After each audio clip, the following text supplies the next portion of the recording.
Nous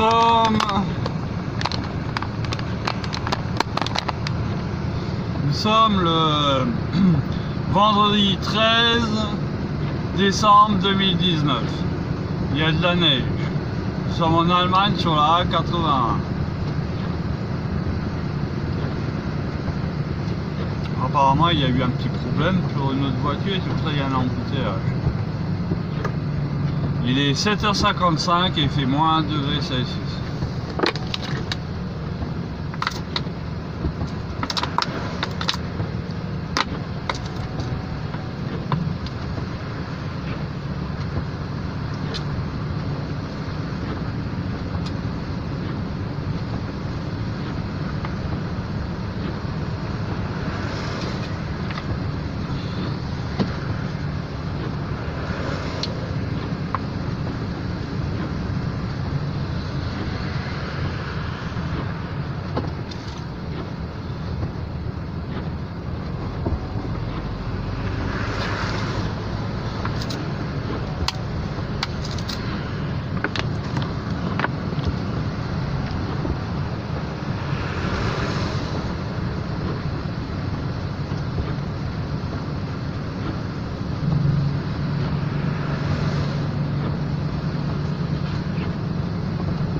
Darauf haben sich die Staats- und Parteichefs auf dem Gipfel in Brüssel rund...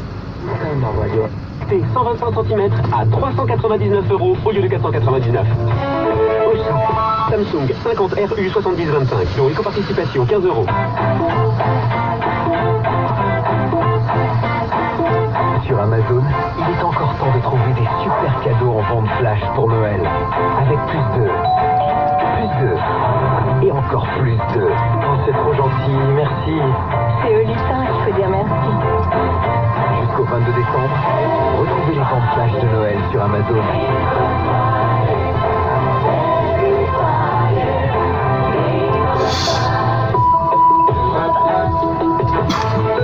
7h59 sur Europe 1, Laurent Cabrol est avec nous. C'est sérieux, je ne vois pas de région où les vents sont au-dessous de 70 km/h. C'est vraiment complètement venté sur la France.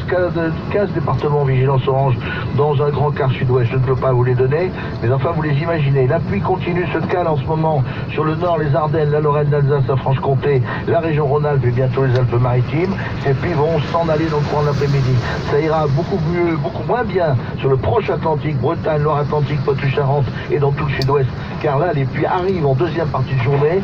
En Méditerranée, amélioration, les vents sont forts, très forts en ce moment sur le grand quart sud-ouest avec des rafales à 110 km/h. Les températures sont douces, entre 10 et 17 degrés cet après-midi. La suite tout à l'heure. Merci beaucoup Laurent Cabrol. Bonjour Sonia Mabrouk. Bonjour Mathieu, bonjour à tous. 8h, 8h30, on est ensemble pour une demi-heure d'infos. Europe 1, il est 8h. Pour Noël, où on a 3 fois plus de réservations 10 jours avant les fêtes que l'année dernière par exemple.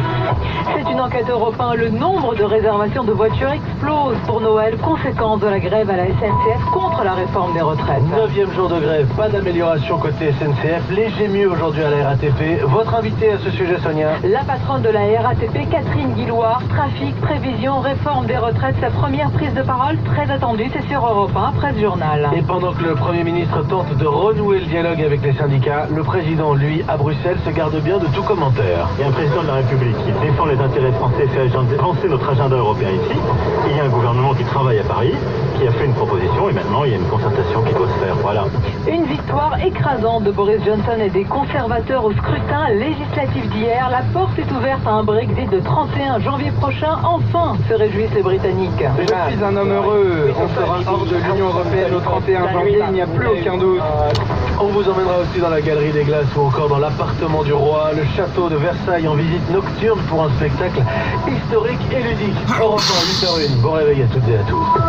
Europe 1. Écoutez le monde changer. Le journal Mathieu Béliard, Sonia Mabrouk. Aurais-je un train pour les vacances de Noël? Une question que sans doute beaucoup d'entre vous se posent. Pas de trêve et donc pas d'arrêt de la grève pour les fêtes à lancer hier la CGT cheminot. En conséquence, beaucoup de voyageurs annulent leurs billets de train pour se ruer dans les agences de location de voitures. Plus cher, certes, mais plus sûr, comme l'a expliqué à Maud Descamps, Leslie qui prépare ses vacances de Noël.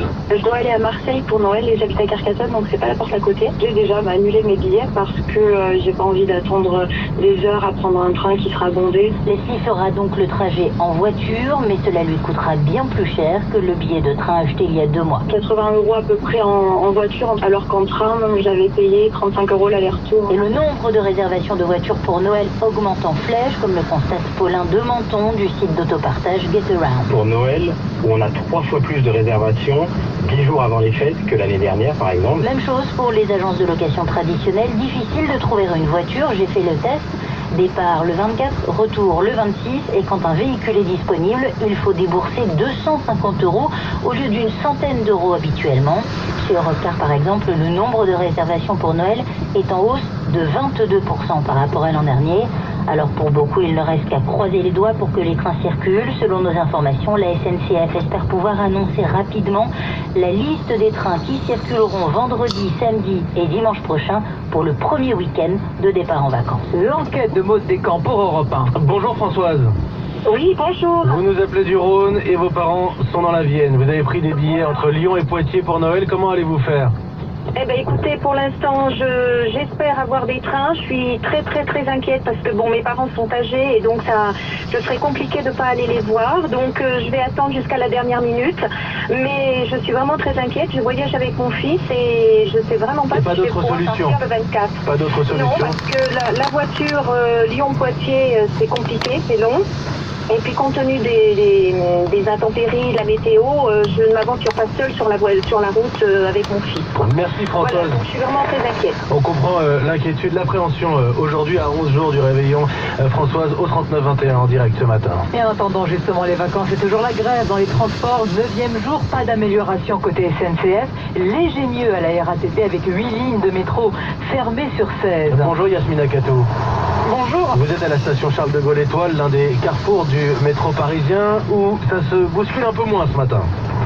Oui, écoutez, depuis ce matin, ici à Charles de Gaulle, c'est plutôt fluide. Je n'ai pas assisté à une scène de cohue ou de colère des usagers. On ne joue pas des coudes non plus pour accéder au RAM. Peut-être parce que la RATP a débloqué 2 lignes de métro ce matin, la 11 et la 3. Alors pour faire simple, ici il y a les lignes qui fonctionnent, le RER A et la ligne 1. Les usagers ont pris leur disposition. Comme Marc, ils parcourent 60 km chaque matin. Ils se réveillent 1 heure plus tôt tous les jours. De porte à porte, je mets 1h40 en normal et là je passe les 2 heures, jusqu'à 2h30 des fois. Et puis on marche aussi beaucoup. Sur les autres lignes qui ne roulent pas, les quais sont quasi fantomatiques. Les usagers ont aussi pris leur disposition, à vélo, à pied ou en trottinette. Mais ce que je peux vous dire, en tout cas, ici, Mathieu, place de l'Étoile, ça se passe plutôt bien. Yasmina Kato, ça se passe plutôt bien donc depuis la station Charles de Gaulle Étoile à Paris. Et à 8h15, je reçois justement la patronne de la RATP, Nathalie Guilloire, pour sa toute première prise de parole depuis le début de la grève. Jusqu'à quand va-t-elle durer? Sa réponse dans quelques minutes. Les agents de la RATP et de la SNCF ne sont pas les seuls à se mobiliser. Les salariés du secteur de l'énergie sont eux aussi passés à l'action en provoquant des coupures de courant, notamment dans l'Hérault ou encore dans le Nord. Bonjour Samuel Tillet.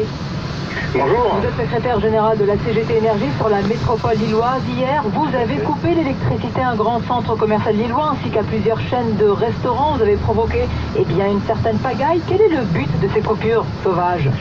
De toute façon, l'objectif simple, c'est que d'apporter notre pierre à l'édifice au rapport de force. Aujourd'hui, ce qu'il faut mesurer, c'est que les annonces d'Édouard Philippe n'ont été qu'un mépris. Et dès le départ, on a été dans les mobilisations depuis 5 décembre. Et au final, les salariés électriciens et gaziers n'ont mesuré qu'un mépris suite aux annonces d'Édouard Philippe d'avant-hier. Et donc aujourd'hui, ils n'ont qu'une envie, c'est d'en découdre et de peser sur l'économie. D'en découdre et peser sur l'économie, permettez-moi, Samuel Tillet, il y a peut-être des commerçants ou des personnes qui font leurs courses de Noël qui se sont retrouvés d'un seul coup sans électricité autour d'eux. Vous allez poursuivre ces actions ce week-end ? Alors ce week-end on verra avec les salariés, on en discutera toujours avec les salariés. Et puis après la métropole de l'Ouest n'est pas épargnée, hein. Ça va vraiment se passer partout dans toute la France. Mais ce qu'il faut mesurer, c'est qu'il y a une détermination. Et si à un moment donné nos actions, elles peuvent justement, à travers notre plus-value d'électriciens et gaziers, peser sur l'économie pour faire comprendre à ce gouvernement que face au mépris, il y aura de la colère, et ben, les électriciens et gaziers sont déterminés et ils vont s'organiser dans les jours à venir. Et j'espère même après la pseudo-trêve que certains espèrent pendant les vacances de Noël, pour vraiment justement les commerçants, j'entendais ce matin qu'ils avaient un peu peur par rapport justement à l'année dernière, il y a eu l'impact des gilets jaunes. Bah là j'espère qu'il y aura vraiment aussi un vrai impact des retraites qui va aussi peser sur tout ce qu'on peut. Peser sur l'économie,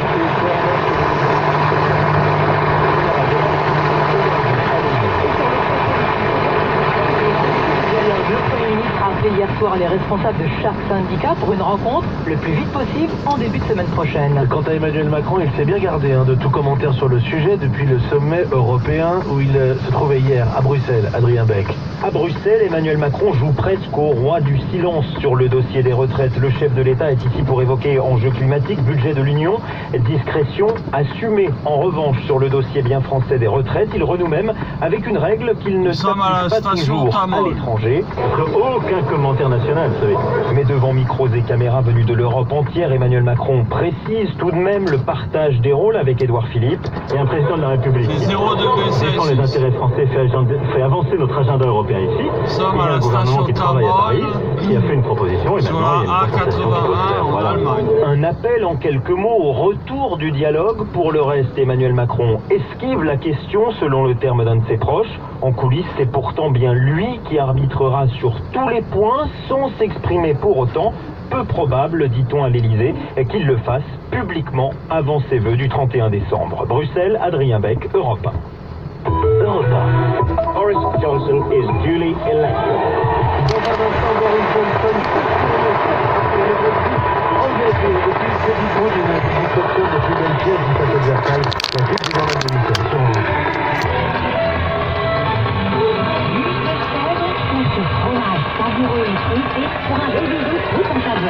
Justement, c'est grand frère. Jusqu'au 17 décembre, la ligne de toute travelée est à seulement 13,97 €.